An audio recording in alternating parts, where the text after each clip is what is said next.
반갑습니다. 송재준입니다. 이미 여러분들이 잘 알고 계시는 것처럼 드디어 금요일이 돼야 이재명 대표에 대한 첫 번째 선거 결과가 나오게 됩니다. 믿기지가 않는 일이죠, 그렇죠? 예전부터 진짜 뭐 어렸을 때부터 이재명에 대한 얘기가 나오고 기소가 막 되냐 마냐 막 이랬던 것 같은데 드디어 이재명에 대한 선고가 이번 주 금요일 날 처음으로 나오게 됩니다.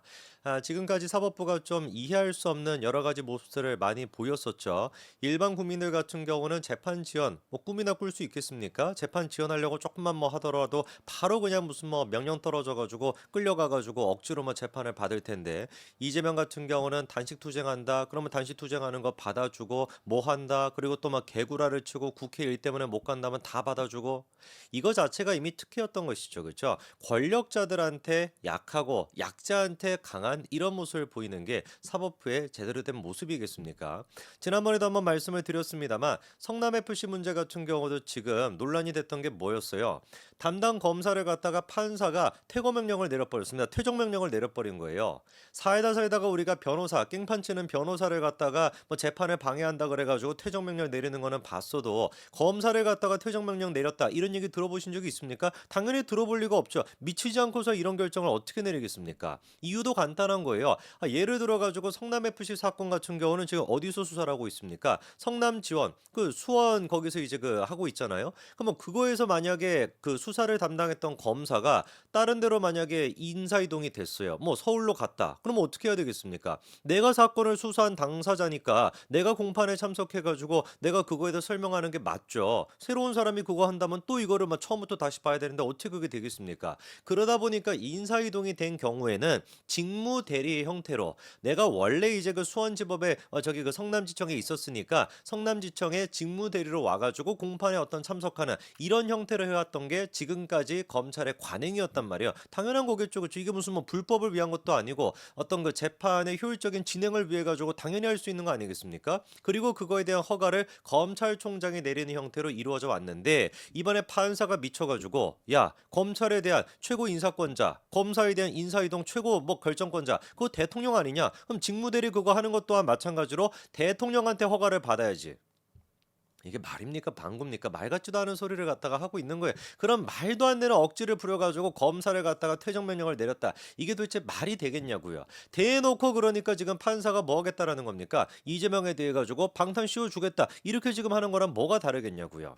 그나마 우리가 믿을 수 있는 게 지금도 일선에서 양심의 목소리를 지키고 있는 개딸을 상대로 해서 이재명 같은 저런 거악을 상대로 해가지고 끝까지 사법부의 양심을 지키시는 분들이 몇 사람이 계시죠. 대표적인 사람이 이제 누가 있겠습니까? 신진우 부장판사가 있죠. 알고 계시는 것처럼 신준우 판사가 맡고 있는 것이 대북 송금과 관련된 문제입니다. 이화영에 대해 가지고 1심 9년 6개월 때려버렸고 조금 있으면 이제 그 항소심 결과도 나오게 될 텐데 뭐 100% 보나 안 보나 뭐 9년 6개월 똑같이 나오겠죠. 그렇죠? 문제가 이제 뭐냐? 이 대북 송금에 대해 가지고 공범이라고 여겨지는 사람이 이재명인데 야, 진짜 이재명 입장에서는 하늘도 무심하시지. 하필이면은 이재명에 대한 담당 판사도 누가 걸린 거예요?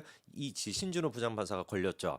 그래가지고 막 겁을 먹어가지고 이재명이가 몇 번에 걸쳐가지고 이 신진우 부장판사를 재판부 기피 신청을 냈지만 그리고 또 무슨 뭐 병합해달라 뭐 서울중앙지법에다가 병합해달라 대장동이랑 병합해달라 별별 진짜 그 꼼수를 다 썼지만 어떻게 했습니까? 조희대 대법원장 체제에서 그게 통할 리가 없죠. 이번에도 마찬가지로 신진우 부장판사가 이 대북 송금 문제에 대해 가지고 쓴소리를 했다라고 합니다. 어떤 얘기를 했는지를 보니까 한마디로 얘기해서 이거예요. 이렇게나 재판이 지연되는 경우는 처음 본다. 그 이재명 케이스처럼 이화영의 케이스처럼 이렇게나 재판이 지연되는 경우는 처음 본다라는 거예요. 아니, 그도 그럴 수밖에 없는 것이 사건이 기소가 됐던 게 지난 6월 달이거든요. 기소가 되고 난 뒤에 5개월 가까이나 시간이 지났음에도 불구하고 세 차례의 공판 준비 기일만 진행이 됐고 정식 재판은 시작도 못했다라는 겁니다.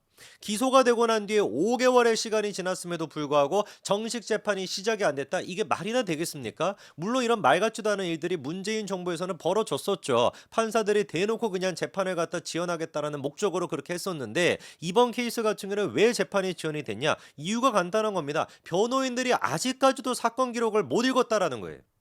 이 말이 되냐고요 도대체. 5개월 가까이나 지금 시간이 지났음에도 불구하고 아직까지도 재판 기록을 못 봤다는 게 말이 됩니까? 첫 번째 공판, 두 번째 공판 때도 판사님께서 이제 그 다 읽어봤냐라고 했을 때 못 읽어봤다라고 했죠. 뭐 첫 번째, 두 번째는 그럴 수 있다라고 쳐요. 세 번째까지도 아직까지도 못 읽어봤다라고 하는 변호사 때려쳐야지. 이거 왜 변호사하고 앉아 있습니까?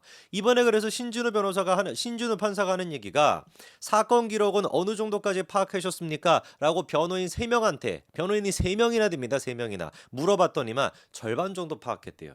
일할 지금 생각이 없는 거예요. 그랬더니만 판사님께서 변호사 분들이 한 명도 아니고 여러 사람인데 역할을 분담해가지고 읽으면 되는 거 아니냐라고 하면서 어이가 없으시다면서 법정 천장을 바라보면서 이게 좀 반응이 좀 특이하죠, 그렇죠? 법정 천장을 바라보면서 무슨 생각을 했겠습니까? 이것들이 장난하나 생각을 했겠죠. 그리고 또 다시 다른 일반적인 사건과 비교를 하면 이 사건은 지나치게 지연되고 있는 게 맞다. 이 사건이 국민적인 관심사라고 하는 점을 감안하더라도 통상적인 절차에 비춰보면 이렇게까지 지연되는 경우는 처음 본다라고 하면서 판사님께서 신준우 부장판사가 황당하다라는 듯이 씩 웃기까지도 했대요. 이게 기가 차신 거겠죠, 그렇죠? 이게 말이 되겠습니까? 그러니까 참다가 못 참고 이제 그 어떤 결정을 내렸냐? 변호사가 무슨 뭐 죄송하다 하면서 막 고개를 막 꾹꾹 숙였다고 하는데 뭐 이거 다 집어치우고 판사님이 결정을 내린 게 야 이렇게까지 지연되는 거는 더 이상 이거 뭐 용납이 안 된다. 다음 기일까지는 준비 절차를 진행을 해도 더 이상 변호사 입장을 들어가지고 재판 진행하는 거는 실기인 것 같다. 시기를 놓친다. 그러니까 너네 이제 뭐 읽으나 마나 이제 뭐 됐고 뭐 일단 너네들은 못 읽었다 하면 그냥 못 읽었다 하고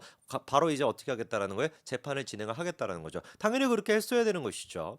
그 변호인 측에서는 뭐라고 지금 항변을 하냐? 재판의 내용이 너무 많다라는 거예요. 사건 기록 자체가 너무 많다라는 거죠. 검찰 같은 경우는 2022년도부터 이 사건을 뭐 수사를 했기 때문에 빠삭하게 알고 있다라고 할지라도 우리는 지금 이제 공판 단계에서 갑작스럽게 투입이 됐는데 어떻게 이거를 갖다가 몇 개월 만에 다 볼 수가 있습니까? 이러면 떼쳐야죠. 이거 왜 하고 있습니까? 변호사를 갖다가 이재명의 변호사다 보니까 뭐 2억으로 퉁쳤나요? 뭐 얼마를 가지고 퉁쳤는지는 모르겠지만 그렇게나 돈을 받아 먹어가지고 3명이나 지금 변호인이 꾸려져 있다라고 한다면 그거 읽으라고 그거 하라고 지들한테 돈을 주는 것인데 뭔 지금 짓거리를 하고 있는 겁니까? 그리고 이 말이 지금 말 같지도 않은 게 뭐냐면 검찰 측에서도 바로 반박을 했던 것이 기소가 된 지 5개월이 됐던 시점이라는 거 아니에요, 지금이. 그런데 2개월이 지나고 나서야 증거 기록 열람을 시작했다라는 겁니다. 그러니까 2개월 동안 뭐 했다라 그냥 놀았다라는 거예요. 어디 가서 무슨 뭐 제사라도 지냈습니까? 2개월 동안 그냥 텅텅 그냥 놀고 있다가 2개월이 지나고 나서야 열람 등사를 시작했다. 이게 무슨 말이겠습니까?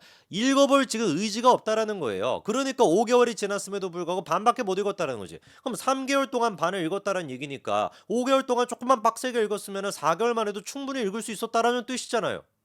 생각해보니까 그러네. 그렇지 않습니까? 2개월 만에 지금 이제 시작을 해가지고 3개월 만에 재판의 반 정도를 사건 기록의 반 정도를 읽었다라고 한다면은 아마 하기 싫어 하면서 3개월 동안 반을 읽었다라고 한다면 빡세게 읽었으면 1, 2개월 내에도 충분히 다 읽어볼 수 있었다라는 거 아닙니까? 이런 거를 그러니까 봐주기라면 안 되는 거예요. 그래서 이제 그 판사님께서도 다음 달 17일에 공판 준비기를 한 차례 더 진행하고 난 뒤에는 야 너네 뭐 읽어보거나 말든지 상관없이 바로 이제 정식 재판에 들어가겠다라는 거죠, 그렇죠? 그래서 뭐 변호인들이 계속해가지고 막 항의하고 했지만 뭐 그런 것도 당연히 받아주지 않았고요.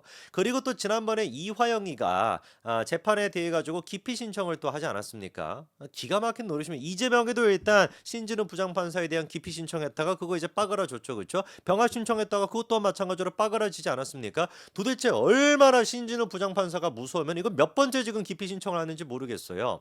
이재명에도 그런 식으로 기피 신청을 했는데 이번에는 이화영 또한 마찬가지로 기피 신청을 또 했습니다. 그거에 대해 가지고 검찰의 입장이 뭔지를 보니까 이거는 이재명의 재배당 요구나 이화영의 얘기나 이거 똑같은 것이다. 아니 이거 지금 뭐 하는 거냐? 사실상 재판부를 갖다가 취사 선택하겠다라는 것인데 이거 무슨 뭐 베스킨라빈스도 아니고 무슨 재판부를 갖다가 이거 뭐 선택하겠다라는 거냐? 이건 말도 안 되는 거다. 기피 신청 요건에 해당되지도 않고 아무런 근거 없는 주장에 불과하기 때문에 이거는 기각 결정을 해주십시오. 이렇게 지금 얘기했는데 당연히 기각이 될 수밖에 없는 것이죠. 이재명에 대해서 두 건이나 이게 기각이 됐는데 이화영이가 무슨 뭐 재판부 기피 신청한다 해서 그 받아질 수가 있겠습니까? 그리고 또 옆에 있던 변호사가 이화영 측의 변호사가 이거 분위기 파악 못하고 뭐라고 한마디 거들었냐? 우리가 지금 판사님이 마음에 든다 안 든다 이 차원의 문제가 아니라 재판에 관여하고 있는 재판부가 예단을 갖고 있는 상태로 추측이 된다. 예단을 갖고 있다는 게 무슨 말이겠습니까? 편향되게 지금 보고 있다라는 거예요. 그게 싫다라는 거 아닙니까? 뭔 말을 갖다 돌려서 합니까? 그냥 신진우 부장판사가 싫다라는 거지.